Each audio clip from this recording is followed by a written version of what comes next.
안녕하세요. 프램프시입니다. 여러분의 구독과 좋아요는 큰 힘이 됩니다. 지금 일본의 C19 사태 상황이 보통 일이 아닐 정도로 심각합니다. 언론들과 학자들과 의료진들이 비상사태를 선포해야 한다라고 간절히 호소를 하고 있습니다. 그런데 소귀의 경일기로 무시하면서 여행 캠페인과 외식 쿠폰 정책을 확대하고 연기하고 있는 인물이 스가 요시히데입니다. 일본은 3일 현재 하루 신규 확진자가 2,513명이 나오고 있으며 불행한 일을 당해 세상을 떠나는 사람도 27명이 발생한 상황입니다. 도쿄도는 연속으로 500명대를 넘기면서 누적 확진자가 15만 6,676명을 기록했습니다. 일부 지역에서는 이미 의료 체제가 붕괴가 되어서 일반 환자들이 제대로 치료와 수술을 못 받는 일까지 생기고 있는 지경입니다. 특히 의료 종사자들의 피로가 극에 달했기 때문에 퇴직 등으로 병원에서 이탈할 가능성도 높다고 보고 있습니다. 실제 일본 최초의 C19 전문 병원으로 지정된 오사카시의 병원에서는 지난 6월부터 10월 말까지 의사 4명과 간호사 14명을 포함한 25명의 직원들이 퇴사를 해버렸습니다. 일단 병원은 암, 뇌질환 등의 일반 의료들을 잠정 중단하는 긴급 조치를 취하면서 C19 환자들을 받고는 있습니다. 이런 의료 붕괴가 일본 전역에서 속출하고 있는 상황입니다. 이렇게 신규 확진자가 폭증하면서 야당이나 언론에서는 여행 캠페인과 외식 쿠폰 정책 등은 잠시 중단해야 한다고 주장하고 있습니다. 이에 스가는 중단하면 경제에 악영향을 미친다. 앞으로도 계속하겠다. 라고 밝혔습니다. 현실은 감염 폭발과 의료 붕괴인데 비상사태를 선언하는 고민을 하지 않고 있다는 것입니다. 스가는 일부 전파가 이루어질지라도 지금 여행을 자제하면 경제 전체에 큰 타격을 준다. 라면서 고집을 피우고 있다는 것입니다. 자민당 내부에서도 차기 국회 개원일인 2021년 1월 18일까지 C19가 잡히지 않는다면 정권 차원의 위기에 빠질 것이라고 우려하고 있습니다.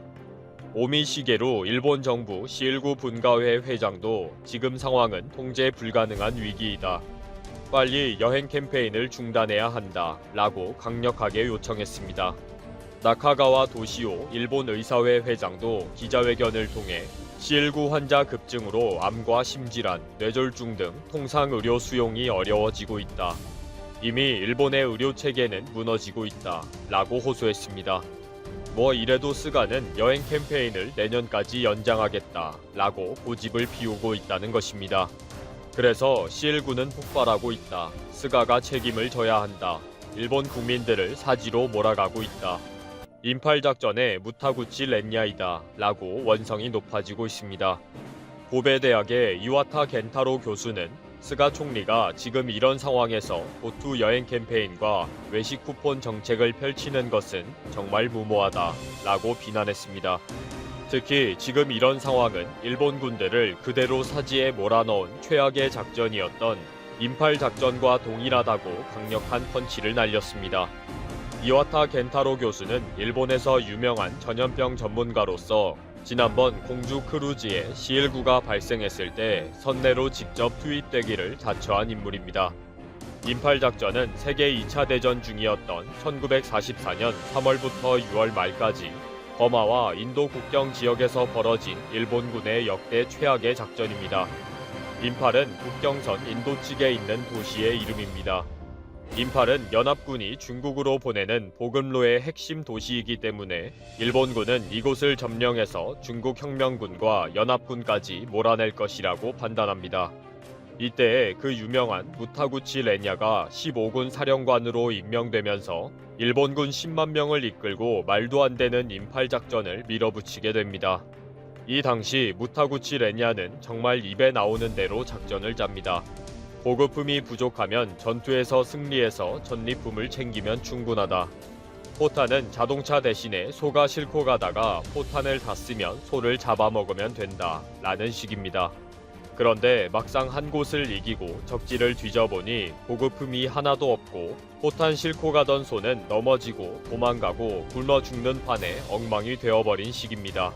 그리고 최대의 명언은 일본인은 원래 초식 동물이니 가다가 길가에 난 풀을 뜯어먹으며 진격하면 된다 라고 한 말입니다. 이런 말도 안 되는 작전과 주장을 하는 무타구치 렌야에게 작전 승인을 내려준 인물은 도조 히데키인데 당시의 총리였으며 육군 대장 출신이었습니다. 작전의 내용과 전략도 제대로 들어보지도 않고 목욕탕에서 떼미느라고 바빠서 귀찮아하면서 결제해줬다고 해서 목욕탕 결제로 유명합니다. 도조 히데키는 진주만에 미군 함대 기지를 기습 공격해서 태평양 전쟁을 일으킨 인물이기도 합니다. 무타구치 렌야는 중일 전쟁을 일으킨 장본인이기도 하고요. 이렇게 인팔작전은 도조 히데키의 목욕탕 결제와 무타구치 렌야의 막 나가는 무개념으로 3만여 명의 전사자와 3만 명의 부상자로 완전히 엉망진창 패전으로 만들어버리게 된 것입니다. 이렇게 일본 군인들에게 엄청난 희생을 가지고 왔고 결과적으로는 2차 세계대전의 패전을 앞당기게 한 인팔작전의 두 전범들은 재판에 서게 됩니다. 조금의 상식만 있어도 말도 안 되는 것을 알 수 있는 전쟁을 일으킨 두 사람은 성전을 무사히 치루었다. 대일본 만세를 외치며 자랑스러워했습니다. 그리고는 아주 가뿐하게 2년 정도 징역을 살고 나와서 야스쿠니 신사의 영웅으로 모셔진 것입니다. 이런 말도 안 되는 일들이 지금 일본에서도 벌어지고 있다고 비난하고 있습니다. 이제는 고투 트래블이 고투 C19가 되어버렸으니 일본도 조만간 밀라노와 뉴욕처럼 될 것이라고 경고하기도 합니다.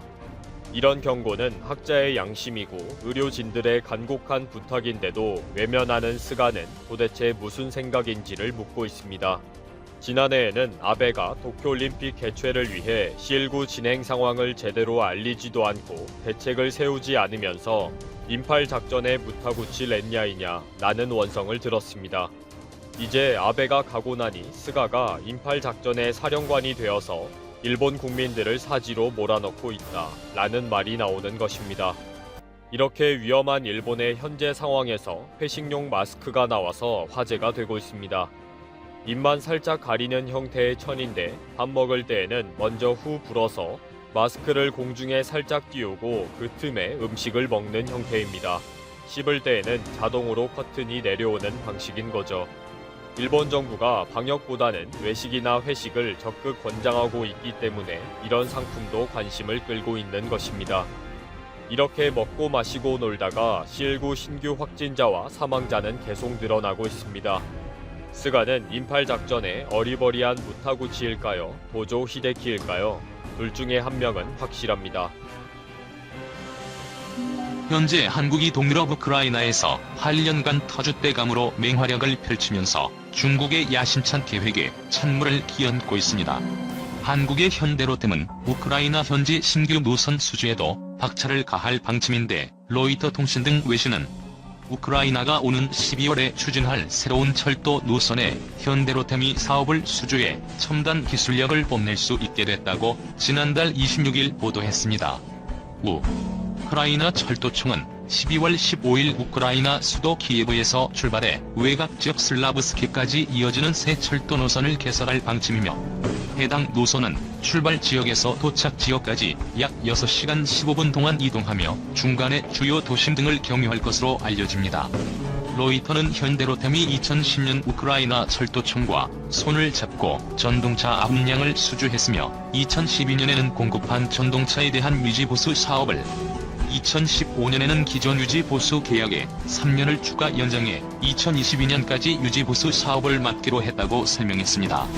그리고 8년이라는 긴 시간 동안 해외에서 경쟁력 있는 다른 나라들을 제치고 한국의 현대로템이 추가 연장 계약을 따낼 수 있었던 이유는 우수한 유지보수 사업 수행 능력과 서비스 품질에 우크라이나 당국이 만족해 한국에 대한 신뢰도가 크게 향상됐기 때문이라고 덧붙였습니다. 우크라이나는 동절기 최저 기온이 영하 30도를 넘나들며 폭설도 잦아 철도 차량 운행에 최악의 조건을 갖추고 있어 인프라 사업에 자신감이 넘치던 각국들도 쉽사리 도전하지 못한 곳이었습니다. 그럼에도 불구하고 한국의 현대로템은 동절기 특별 점검 프로그램을 운영하며 24시간 대응 체계를 구축해 품질 유지와 신뢰성 확보라는 두 마리 토끼를 잡아내면서 우크라이나 철도청의 마음을 사로잡았습니다. 현대로템은 작업 현황, 자재 재고 관리, 기술 자료 등 유지 보수 관련 모든 정보를 전산화해 통합 관리하는 첨단 유지 보수 관리 시스템을 도입해 체계적인 유지 보수 작업을 이어가고 있어 유럽의 중요 거점으로 꼽히는 우크라이나에서 시민들의 발휘되면서 큰 환영을 받고 있는 것입니다. 현지에서의 만족도 높은 품질 보증과 유지 보수 능력을 인정받은 한국은 현재 현대로템, 수출입은행, 무역보험공사 등과 함께 팀코리아를 구성했고 180억 달러, 한화약 20조 4,500억 원 규모의 초대형 우크라이나 고속철도 인프라 사업 수주에 나서고 있습니다. 그에 따라 유럽으로 향하는 중요한 골목에 위치한 우크라이나를 통해 중국 정부의 1대1로 전략을 수행하는 중국철도건설공사 CRCC와 정면 승부를 벌일 전망입니다. 외신에 따르면 우크라이나 정부는 키예프, 하리코프, 도네츠크 등 3대 주요 도시를 연결하는 고속철도 건설 사업에 대한 타당성 조사에 조만간 착수할 예정이라고 전합니다. 노후화된 철도와 고속전동차를 교체하고 각종 부대 시설을 건설하는 사업으로 총 사업 규모는 180억 달러에 달할 정도입니다. 재정 상태가 열악한 우크라이나 정부는 해외 업체와의 계약을 통해 사업을 추진하겠다는 계획인데 한국이 현지에서 가장 유력한 후보로 꼽히고 있어 중국은 불편한 기색을 내보이고 있습니다. 왜냐하면 한국은 이미 수년 전 우크라이나 정부로부터 우수한 사업 수행 능력을 인정받았기 때문입니다. 우크라이나 교통부 장관과 건설부 장관은 현대종합상사 현지 지사장과 잇따라 만나 사업 참여를 요청했고 현대종합상사는 2010년 우크라이나 고속전동차 수주 때처럼 하나의 팀을 꾸리는 방안을 검토하고 있는 것으로 알려집니다. 사업 수주는 현지 네트워크가 탄탄한 한국의 현대종합상사가 앞장서고 건설은 현대로템이 맡는 방식입니다. 한국이 인프라 사업의 최적의 후보로 손꼽히고 있지만 아직까지는 장담할 수 없는 상황입니다. 최대 경쟁사는 세계 최대 철도 건설 회사인 중국의 CRCC입니다. 동유럽과 러시아를 잇는 교통 요충지인 우크라이나에선 자원 개발 등 화물 운송에 대한 수요가 급증하고 있습니다. 이 때문에 중국 정부는 시진핑 국가주석이 내세운 1대1로 확장을 위해 우크라이나에 공을 들이고 있으며 중국의 동유럽 진출을 견제하는 유럽연합도 우크라이나 고속철 수주 사업을 유심히 지켜보고 있는 상황입니다. 현재 중국은 팬데믹 사태 속에서도 막강한 경제력을 앞세워 자국 주도의 1대1로 육상 해상 실크로드 협력국을 빠르게 늘리고 있습니다. 중국 국제라디오 등에 따르면 중국 외교부는 1대1로 협력 사업에 현재까지 138개국 31개 국제기구가 참여했으며 201개 협력 문서를 체결했다고 밝혔습니다. CO19 사태로 전 세계가 경기 침체에 빠진 가운데 가장 먼저 스스로 승리를 선언한 중국이 물품 수입과 경제 지원을 확대하는 데다 백신을 내세워 1대1로 협력을 가속하고 있기 때문입니다. 1대1로 사업이 강화에는 오히려 CO19 사태가 호재가 되고 있는 셈입니다. 팬데믹 여파로 전 세계 경제가 동반 침체에 빠진 가운데 중국이 상품 수입과 경제 지원을 명분으로 1대1로 사업 협력을 요구하고 있고 중국산 백신도 저개발 국가들에게 강한 유혹이 되고 있는 실정입니다. 자오리진 중국 외교부 대변인은 비록 올해 팬데믹 사태를 직면했지만 1대1로 협력은 여전히 강한 근성을 보여주고 있다고 말했습니다. 1대1로 협력국 간 대외 무역 및 외국 자본 투자가 안정되고 중대한 프로젝트가 순조롭게 추진되고 있다면서 힘든 사태 속에서도 중국과 유럽 국제 화물열차 운송량이 증가한 사례를 예로 들었습니다. 홍콩의 사우스 차이나 모닝포스트는 올해 들어 이달 초까지 중국과 유럽 국제 화물열차의 운행 편수가 1만 1천 편을 넘어섰다고 보도했습니다. 이는 지난해 전체 중국과 유럽 간 국제 화물열차의 운행 편수인 8,225편을 웃도는 수치입니다.